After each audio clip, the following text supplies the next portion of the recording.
기독교를 역설의 종교라고 이야기를 합니다. 그리고 기독교 모든 진리는 역설로 가득한 진리라고 말들을 하고 있습니다. 우리가 읽고 있는 이 성경은 역설의 진리로 가득하지요. 지는 게 이기는 거라고 이야기하고 있고, 또 버려야만 얻을 수 있다라고 이야기하고, 또 가장 중요한 것은 죽어야만 산다라고 이야기를 하고 있습니다. 기독교에서 말하고 있는 모든 진리들, 또 성경에서 말하고 있는 모든 메시지들은 세상에서 말하고 있는 것들과는 정반대되는 일입니다. 그렇다라는 것은 그리스도인의 인생 역시 역설로 가득하다라는 것이죠. 기독교의 핵심인 이 역설 자체가 인간의 상식과 세상의 눈으로 볼 때 이해하기 어려운 것처럼 이 역설의 진리로 살아가고 있는 저와 여러분의 삶도 사실은 세상 사람들의 눈에 바라볼 때는 그들의 상식적인 시선으로 바라볼 때는 이해가 되어지지 않는 것이고 도무지 받아들일 수 없는 것입니다. 그럼에도 불구하고 우리의 신앙은 이 역설적인 진리의 바탕을 두고 있고 우리의 믿음 역시 이 역설의 바탕을 두고 있습니다. 사랑하는 성도 여러분, 저와 여러분이 지난주 말씀을 통하여서 세 가지 질문을 통해 그 마지막 질문이었던 "주님을 따르고 있는가?"라는 그 질문 앞에 우리가 아멘으로 또 "예"라고 반응을 하고 있다라면 우리도 역시 이 역설적인 인생을 살아가고 있다라는 것입니다. 자, 오늘 본문에도 보면 이 역설적인 두 가지의 메시지가 등장하고 있습니다. 첫 번째 역설은 고난이 생명으로 인도한다라는 것입니다. 오늘 본문은 이제 예수님께서 예루살렘으로 올라가는 여정이 시작되어지는 본문입니다. 십자가에서 죽으시고 또 부활하시기 위해서 이 하나님의 구원의 이 역사를 이루시기 위한 여정이 시작된 것이죠. 오늘 본문 32절 말씀 함께 같이 읽습니다. 시작. 그들이 예루살렘으로 올라가는 길이었습니다. 제자들은 놀랐고 뒤따라가던 사람들도 두려워했습니다. 예수님이 제자들과 함께 같이 올라가는 그 길 가운데에 제자들이 놀랐다라고 이야기를 하고 있습니다. 그리고 제자들 외에 예수님을 뒤따랐던 다른 사람들이 두려워했다라고 성경은 말하고 있습니다. 왜 도대체 제자들이 놀라했을까요? 예수님께서 죽으러 가신다라는 것을 알았기 때문이 아니요, 그런 것은 아닙니다. 제자들은 여전히 모르고 있었다라는 것을 이제 오늘 본문 이 뒤에 나오는 한 가지 사건을 통해서 우리는 알 수 있습니다. 그러면 왜 제자들이 놀라고 사람들이 두려워했을까요? 제자들은 한 가지는 알고 있었습니다. 뭐냐 하면 유대의 종교 지도자들이 예수님을 좋아하지 않고 있다라는 사실. 그래서 우리가 함께 같이 이제 새벽마다 큐티를 요한복음 말씀을 통해서 보지만 요한복음 11장 8절 말씀을 보면 나사로가 죽었을 때에 예루살렘으로 올라가자고 유대로 가자라고 이야기하시는 예수님께 제자들이 이렇게 말하죠. 랍비여, 얼마 전에 유대 사람들이 선생님을 돌로 치려고 했는데 또다시 그리로 가려고 하십니까? 라고 말했다라는 것만 보더라도 제자들과 사람들은 유대 예루살렘의 지도자들 또 종교 리더십들이 예수님에 대한 마음이 어떠한지를 이미 알고 있었습니다. 그런데 오늘 그들이 바라보는 예수님은 지금 억지로 그 길을 가려고 하시는 것이 아니라 너무나도 당당하게 모든 사람들보다도 앞장서서 그 길을 이끌어가고 계시니 제자들이 놀라는 거죠. '왜 굳이 그 길로 가셔야만 하는가.' 그 사실 하나만으로 이들은 놀랐던 것입니다. 이런 제자들을 향하여서 예수님께서는 오늘 다시 한번 자신의 죽으심과 자신의 고난 당하실 것 그리고 자신의 부활에 대해서 세 번째로 제자들에게 말씀하십니다. 오늘 보면 32절 하반부부터 34절까지 말씀입니다. 함께 읽습니다. 시작. 예수께서는 다시 12 제자를 따로 불러 놓으시고 우리는 지금 예루살렘으로 올라가고 있다.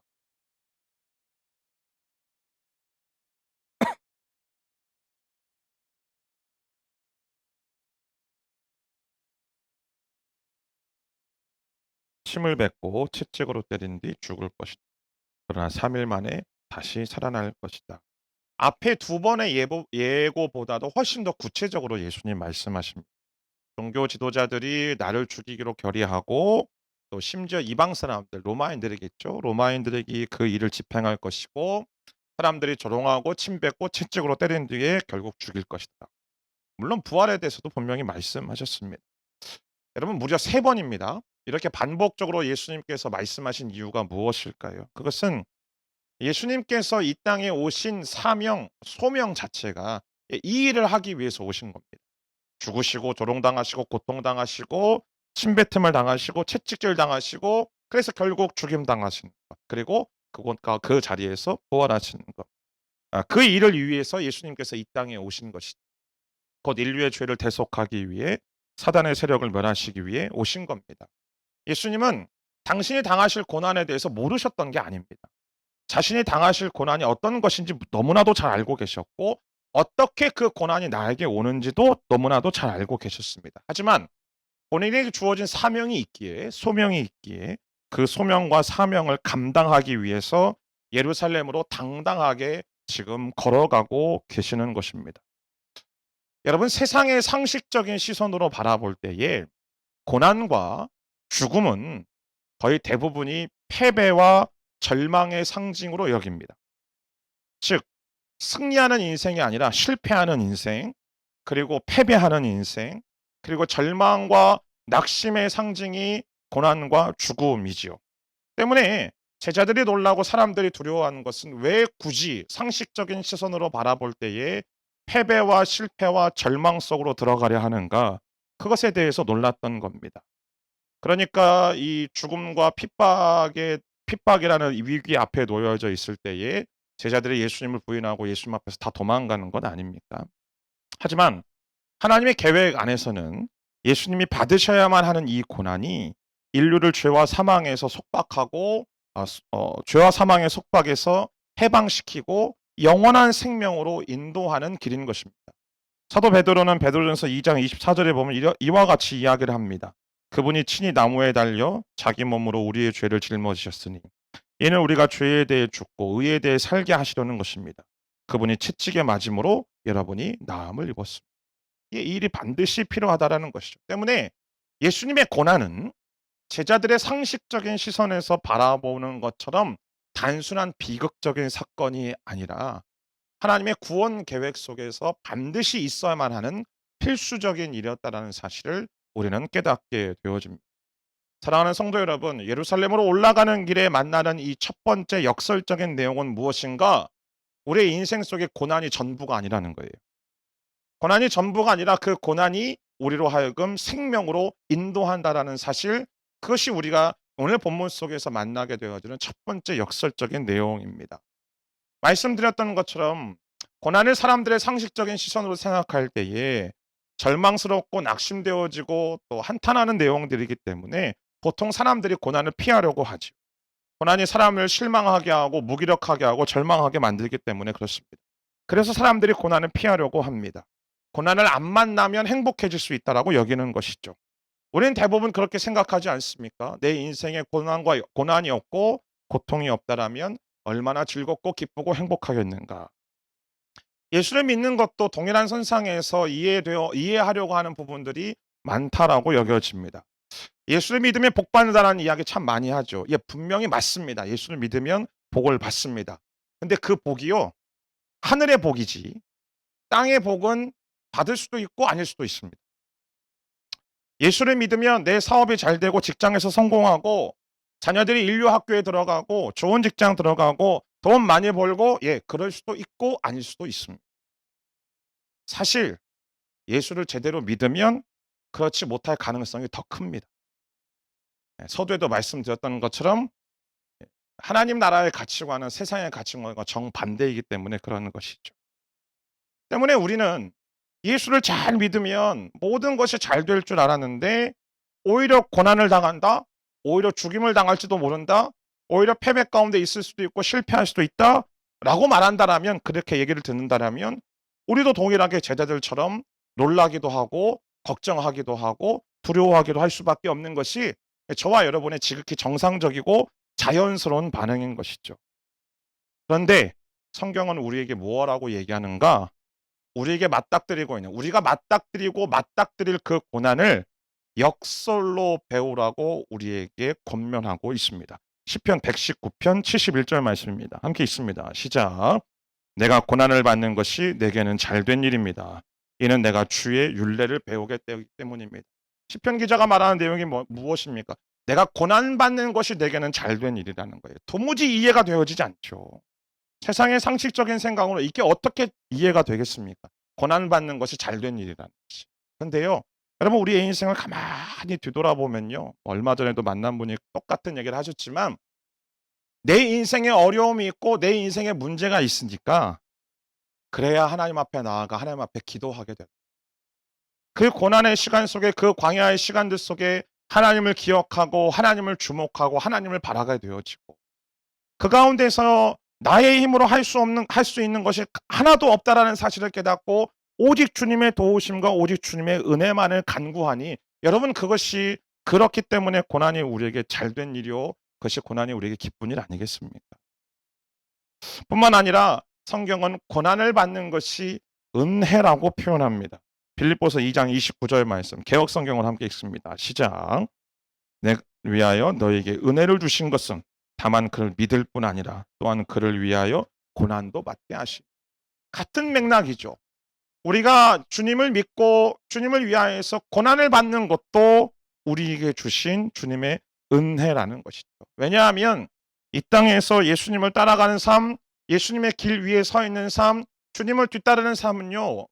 쉬울 수 없습니다. 당연히 힘들고 당연히 어렵습니다. 그러나 그렇게 힘들고 어려울지라도 주님을 따라갈 때에 세상은 전혀 알 수 없는 이 경험할 수 없는 이 부활의 기쁨과 영광과 평안을 경험하기 때문에 우리에게 은혜라고 말하는 것이죠. 우리는 다양한 고난의 시간들 속에 살아갑니다. 지나쳐 온 분도 계시고 지금 고난 가운데 있는 분도 계시고 앞으로 우리가 맞닥뜨릴 고난의 모습들도 있을 것이고요. 바라고 소망하는 것은 오늘 이 역설적인 진리를 우리 마음에 부여안고 내가 맞닥뜨리고 내가 맞닥뜨릴 그 고난을 단순히 피해야 되고 단순히 벗어나야 되고 단순히 어떤 그런 부정적인 경험으로만 치부할 것이 아니라 오늘 내가 경험하고 있는 이 고난의 시간, 이 절망의 순간이 영적으로 성숙해지고 하나님의 은혜를 경험할 기회요. 하나님을 더욱더 깊이 만나는 생명이 주어지는 자리임을 기억하게 되어지는 놀라운 은혜가 있게 되기를 주님의 이름으로 축복합니다. 그래서 사랑하는 여러분, 우리는 고난 가운데서 어떻게 기도할 것인가? 하나님 나의 이 문제를 해결해 주십시오. 나의 이 억울함을 해결해 주십시오. 하나님 이 나의 상황을 벗어나게 해 주십시오가 아니라 그 상황 속에서 주님의 뜻을 알고 주님을 만나고 주님을 깊이 알아가는 그 은혜가 오늘 내 삶 가운데 임하게 하여 주옵소서. 그렇게 기도할 때에 오늘 우리는 어떠한 시련과 어떠한 상황과 어떠한 고난 속에 있든지 간에 그 주님을 경험하고 주님을 만나고 그 은혜로 말미암아 오늘 나의 상황들 속에서 한 걸음 한 걸음 주와 함께 그 길을 걸어가는 놀라운 은혜가 임하게 될 줄 믿습니다. 그것이 오늘 본문 속에서 만나고 있는 첫 번째 역설적인 내용입니다. 두 번째 역설적인 내용은 무엇인가? 섬김이 진정한 성공적인 삶이라는 것입니다. 예수님 오늘 본문을 보면 예수님께서 그 십자가의 길을 걸어가고 계시는데 제자들은 완전히 다른 생각을 가지고 있다는 사실을 하나의 사건을 통해서 우리는 살펴볼 수 있습니다. 마가복음 10장 37절 말씀입니다. 함께 읽습니다. 시작. 그들이 대답했습니다. 주께서 영광의 자리에 앉으실 때 저희 중 하나는 오른편에 하나는 왼편에 앉게 해주십시오. 세베대의 두 아들이었던 이 야고보와 요한이 예수님께 나옵니다. 주님, 선생님, 우리가 부탁할 게 있습니다. 우리에게 좀 이걸 주십시오. 그러니까 예수님께서 무엇 부탁할지 뻔히 알고 계시면서도 너무나도 따뜻하게 내가 뭘 주기를 원하니? 그랬더니 이 친구들이 이렇게 얘기하는 거예요. 우리에게 좌우편의 자리를 주십시오. 이들이 생각할 때 영광의 자리란 도대체 무엇일까? 예수님이 말씀하신 십자가와 부활로 인해서 주어지는 하나님의 이 영광이 아니라 로마의 압제로부터 해방된 이후에 세워질 나라의 왕으로서 세워지는 그 권세와 그 명예와 그 영광에 대해서 이들은 생각하고 있었습니다. 그러니까 하나님의 시선에서 예수님을 바라본 게 아니고요. 자신들의 시선에서 자신들이 원하는 지금 예수님의 영광에 대해서 이야기를 하고 있는 것이죠. 그래서 그들이 요구하는 것, 예수님이 가장 높은 자리에 올라가시면 우리에게 좌우편 자리를 주십시오. 그것도 너무나도 당당하게 요구합니다. 아마도 이들의 생각에 우리는 예수님과 함께 같이 늘 베드로와 같이 다니니까 우리를 특별하게 생각하시는 거 아니냐. 그 특별하게 생각하시니까 우리는 얼마든지 그 자리를 받을 만한 자격이 있다라고 생각했는지도 모르겠습니다. 선택을 특권으로 오해한 거죠. 그러니까 당연히 우리에게 그 자리를 주어야 한다라고 요청하는 것 아닙니까? 그럴 수 있다라고 생각하지만 근데 이미 예수님께서 끊임없이 제자들에게 그 앞서서 두 번이나 말씀하셨잖아요. 제자로서 살아가야 되는 제자도가 어떤 것인지 말씀하셨잖아요. 하나님 나라와 제자도의 원리에 대해서 어떤 가르침도 듣지 못한 채로 그가 행동하는 거예요. 그래서 오늘 예수님이 38절에 다음과 같이 말씀하십니다. 함께 같이 읽습니다. 시작. 예수께서 그들에게 말씀하셨습니다.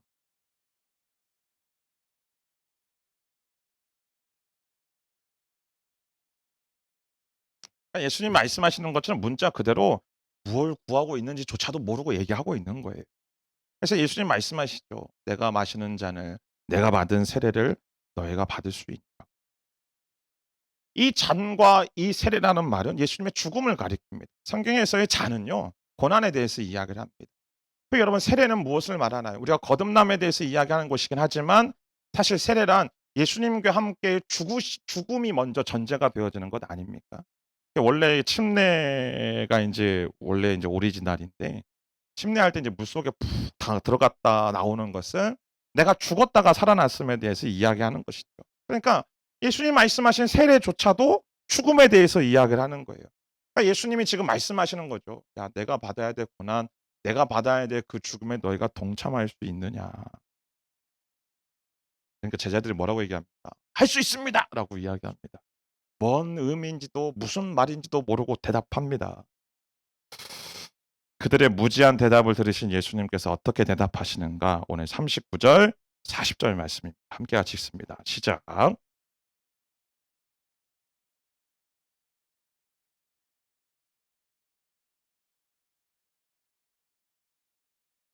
그렇지만 내 오른편이나 왼편에 앉는 것은 내가 정해주는 것이 아니다. 그 자리는 미리 정해놓은 사람들에게 돌아갈 것이다. 사랑하는 여러분, 기도 잘하셔야 돼요. 그냥 무턱대고 아멘하다간 큰일 납니다. 야고보와 요한이 예수님께서 너희도 받을 수 있니라고 물어봤을 때 받을 수 있다라고 말하잖아요. 교회 역사 속에서요. 야고보가 제일 먼저 죽임당했고요. 요한은 순교는 당하진 않았지만 그러나 그 늙어 죽는 그날까지 고난당하고 핍박당하고 조롱당하고 그리고 초대교회가 힘들어하는 그 모든 것들 다 가슴으로 끌어안는 기도 잘하시기를 바랍니다. 그 얘기를 하려고 하는 건 아니지만 아무튼 간에 무슨 말인지도 모른 채 이들이 아멘하고 있는 이들이 언제 깨닫게 되어질까요? 예수님의 십자가 옆에 좌우편에 두 명의 강도가 달리는 것을 바라봤을 때 비로소 그들이 '아 우리의 선생님, 우리의 주님이 말씀하신 그 영광의 자리가 그 잔과 그 세례라는 것이 이것을 의미하는구나.'라는 것을 그제서야 깨닫게 되어진다는 것이죠. 문제는 이 둘만의 문제가 아니고요. 제자들도 똑같다라는 거예요. 오늘 보면 41 절의 말씀을 보면 이런 일이 있었다라는 것을 제자들이 듣고요. 분개합니다. 왜 그럴까요? 똑같은 거죠. 자리에 대한 욕심, 크기에 대한 욕심. 내가 너보다는 조금 더 나은 자리에 나은 위치에 있고자 하는 그런 어떤 갈망과 열망들을 가지고 있었으니 동일하게 지금 이 사건에 대해서 모두가 다 화를 내고 분개하는 것입니다. 자, 이렇게 답답한 제자들을 향하여서 오늘 예수님께서는 세상의 상식과는 정반대되는 리더십에 대해서 말씀을 하고 계십니다. 오늘 42절부터 44절까지 말씀입니다. 함께 같이 읽습니다. 시작. 예수께서는 그들을 함께 불러놓고 말씀하셨습니다. 군림하고 그 고관들도 권력을 행사한다. 그러나 너희는 그렇게 해서는 안 된다. 오히려 누구든지 너희 중에서 큰 사람이 되고 싶은 사람은 너희를 섬기는 자가 돼야 하고 누구든지 으뜸이 되려는 사람은 모든 사람의 종이 돼야 한다. 전형적인 세상 리더십은 어떤 건가?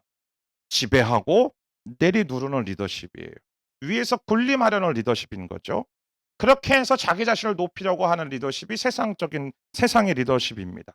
낮은 곳에 있다가 높은 곳으로 계속 상향적인 인생을 살려고 하는 인생이 세상에 말하는 전형적인 세상적인 리더십이에요. 올라가기 위해서 남들을 받고 올라가고 또 제거하고 짓밟고 그래서 올라가는 그러한 리더십.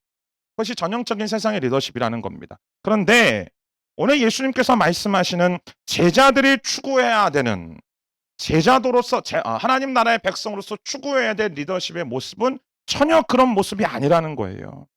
그럼에도 불구하고 오늘 제자들이 추구하는 방식은 전형적인 이 이방 통치자들의 방식이라는 거죠. 당시 전 세계를 지배하고 있었던 로마요. 지중해 전역을 장악한 다음에 이 시민권을 주고 또 그거에 대한 어떤 의무와 책임감을 주고 이 권력과 힘에 의한 통치 방식을 사용했습니다.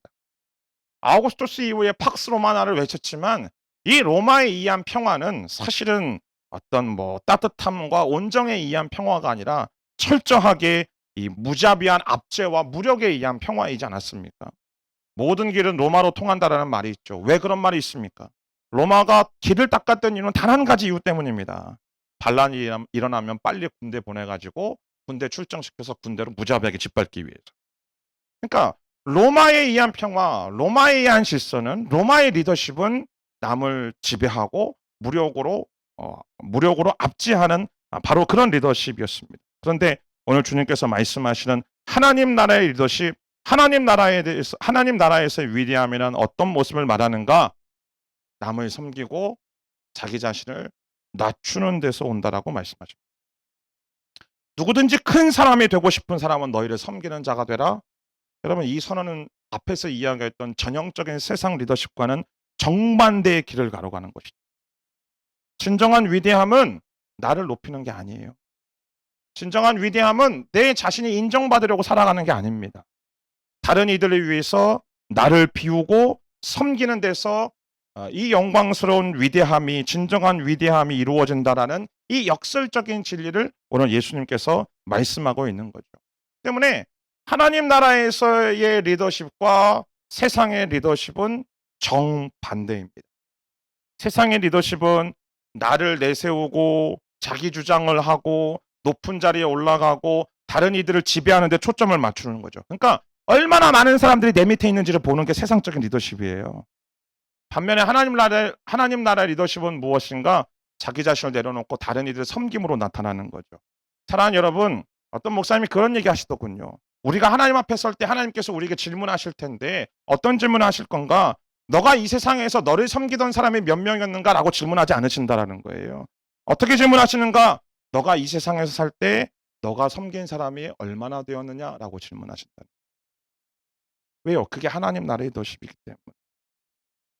실제로 예수님도 역시 자신이 가지고 있는 초월적인 슈퍼파워를 가지고 세상의 방법으로 승리를 쟁취하신 것이 아닙니다. 오늘 본문 10장 45절 말씀이 자신이 어떠한 리더십으로 어떠한 모습으로 이 땅을 살아왔고 이 땅에서 오셨는지에 대해서 말씀하고 있죠. 함께 같이 45절 말씀 읽습니다. 시작. 인자 역시 섬김을 받으러 온 것이 아니라 섬기러 왔고 많은 사람들을 구원하기 위해 치를 몸값으로 자기 생명을 내어주려고 온 것이다. 대속물, 자기 생명을 내어주었다. 대속이라는 말, 이 대속이라는 자체가 영어로 이야기하면 랜섬이에요. 몸값을 지불했다라는 것이죠.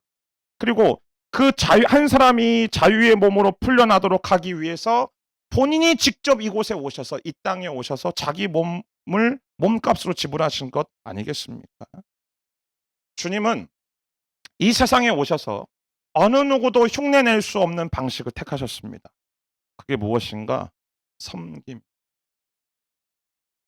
내일 이제 요한복음 13장 말씀에도 등장하고 있지만 예수님의 삶은요, 처음부터 끝까지 섬김의 연속이었습니다. 빌립보서 2장 말씀에서 나와 있는 것처럼 그분이 모든 영광을 받으시기 합당하신 그분께서 인간의 몸을 입고 이 땅에 내려오신 것도 섬김이요. 그분이 이 땅에서 정말 수많은 이들, 가난하고 고아와 헐벗은 이들의 친구가 되어주셨고 세리와 죄인들의 함께 같이 교제하시고 식사하셨던 그것도 그분에게 있어서는 섬김이었으며, 그리고 결론적으로는 다른 사람들을 위해서, 그들을 살리기 위해서 자기 자신을 죽음 가운데 자신의 생명을 내어주신 것, 그거야말로 섬김의 극치인 것이죠. 그렇게 죽기까지 섬기신. 그리고 오늘 주님은 우리에게 말씀하십니다. 그 섬김의 삶을 살라고. 여러분, 섬김의 삶을 산다라는 것이 단순히 긍휼하고 구제하는 것, 그게 전부가 아니에요. 내가 살아가고 있는 나의 삶의 모든 바운더리 속에서 내가 어떠한 기준과 어떠한 태도와 어떠한 가치관을 가지고 살아가고 있는가. 오늘 이 자리에는 수많은 법인장님들도 계시고 여러분의 직장 속에서 꽤 괜찮은 자리에 있는 분도 계시고 여러분의 사업에서 또 사업을 이끌고 가고 있는 오너들도 있을 것입니다. 여러분 가만히 자기 자신의 삶을 들여다보시기를 바랍니다. 나는 어떠한 태도로 내게 주어진 팔로워들을 섬기고 있는가 아니면 이들을 부리고 있는가. 오늘 주님이 말씀하시는 것은 단순히 어떤 기독교 공동체 속에서 어떤 순 안에서만 그렇게 살아가라고 이야기하는 것이 아니에요. 오늘 주님은 내가 예수를 믿는 내가 주님의 길을 따르고 있는 사람이라면 그래서 하나님 나라의 백성으로 살아가고 있는 사람이라면 내게 주어진 나를 부르신 모든 삶의 자리 속에서 삶의 환경 속에서 한 사람의 생명을 살리기 위해 그 영혼을 살리기 위해 나는 과연 무엇을 드리고 있는가. 오늘 일부를 좀 후다닥 하는 이유는 지금 제 머릿속에는 온통 10시 반부터 시작되어지는 아이들 예배 때문에 있어 가지고 하다 보니까 벌써 10시 네요. 이제 말씀 끝내려고 하는 할렐루야. 네. 혹시 너무 빨라서 못 알아듣신 분들 계십니다. 유튜브를 통해서 여러분이 보시길 바랍니다. 말씀을 마무리하면 잠깐 영상 하나 보도록 하겠습니다.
말씀을 준비하면서 한 사람이 떠올랐습니다. 엘자베스 요한나 쉐핑 선교사. 한국말로 한국 이름은 서서평 선교사님. 이분의 인생을 떠올랐던 가장 큰 이유는 이분이 꽤 괜찮은 인생을 살다가 선교사로 왔는가? 아니요, 그렇지 않아요. 이분은 태어나자마자 어머니에게 버림받았습니다. 고아원을 전전하면서 살아갑니다. 그러다가 어떻게 자신의 어머니의 소식을 듣고 어머니 이 어머니가 어디에 있는지를 숨을 듣고 어머니를 찾아갑니다. 근데 그 찾아간 어머니로부터 돌아온 매정함 한마디. "나는 너를 사랑하지 않아."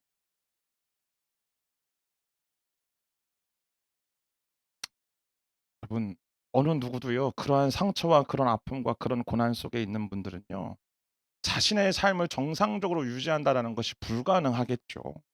가정을 이루어도 그 원가정에서의 이 스트레스와 이 상처들로 인해서 트라우마들로 인하여서 실제적인 가정 생활에 행복하지 못하다라는 것을 우리는 너무나 많이 주변에서 보고 있지 않습니까?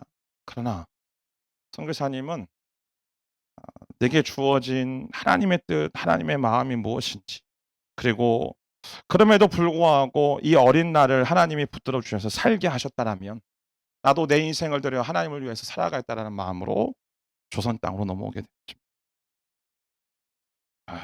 이 32살의 처녀가 결혼도 하지 않고 수많은 한산 환자들을 돌보고 과부들을 돌보고 어린아이들을 돌보면서 일평생 살아갑니다. 아무것도 가진 것 없이. 여러분 영상에서 보셨던 것처럼 그가 죽었을 때 그의 옆을 지켰던 그의 임종을 지켰던 사람들이 너무나도 안타까워했던 것은 어떻게 선교사님이 영양실조로 죽을 수 있는가. 그러나 그녀의 일평생 속에 단 한 문장 Not success but service. 진짜 성공은 이 세상에서 내가 나를 높이고 더 많은 것들을 가지고 더 높은 자리에 올라가고 더 안락한 인생으로 살아가는 것이 성공이 아닙니다. 진짜 성공은 진짜 성공하는 인생은 내 삶 속에서 비록 고난 가운데 있다 하더라도 그 고난 속에서 하나님의 뜻을 깨닫고 그 하나님의 마음을 깨달아 나를 위해서 자기 목숨을 내어주신 그 예수님의 삶처럼 자기 삶을 들여 한 생명과 영혼을 살리는 섬기는 인생으로 살아가는 것, 그것이 진정한 성공의 인생입니다. 예수님께서 보여주신 삶이 그런 거죠. 우리에게 고난을 통한 구원의 비밀, 자신을 내어주시는 섬김의 모범을 보여주신 겁니다. 그러나 그 예수님이 보여주신 그 고난을 맞닥뜨리는 방법, 그리고 섬기는 모든 방법은 세상적인 상식과는 완전히 다른 것이죠.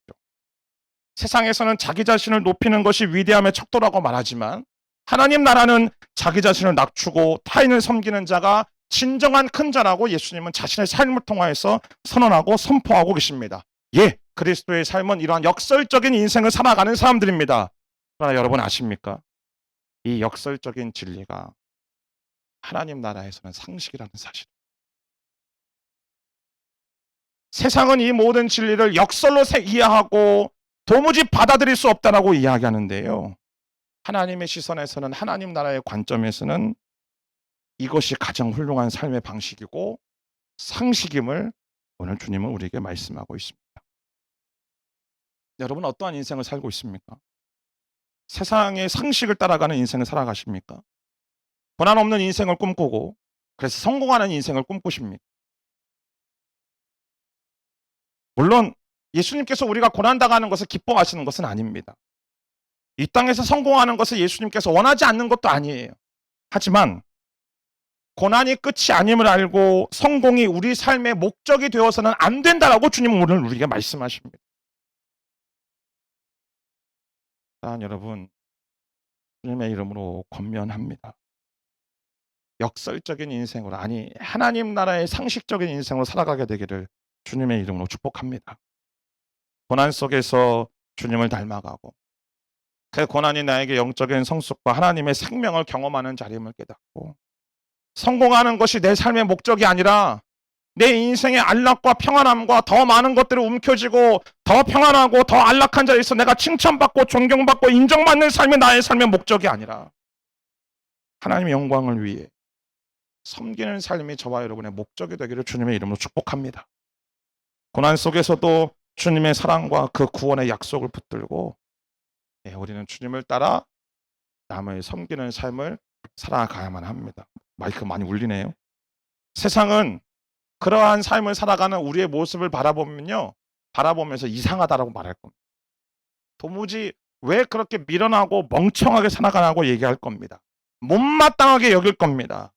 그러나 그러한 역설적인 삶이 하나님 나라에서는 상식적인 삶임을 기억하고 오늘도 세상의 상식과 하나님 나라의 상식 앞에서 갈등하고 있다라면 하나님 나라의 상식을 붙들고 이 세상에 바라보는 역설적인 인생을 살아가는 저와 여러분의 인생이 되어지기를 주님의 이름으로 축원합니다.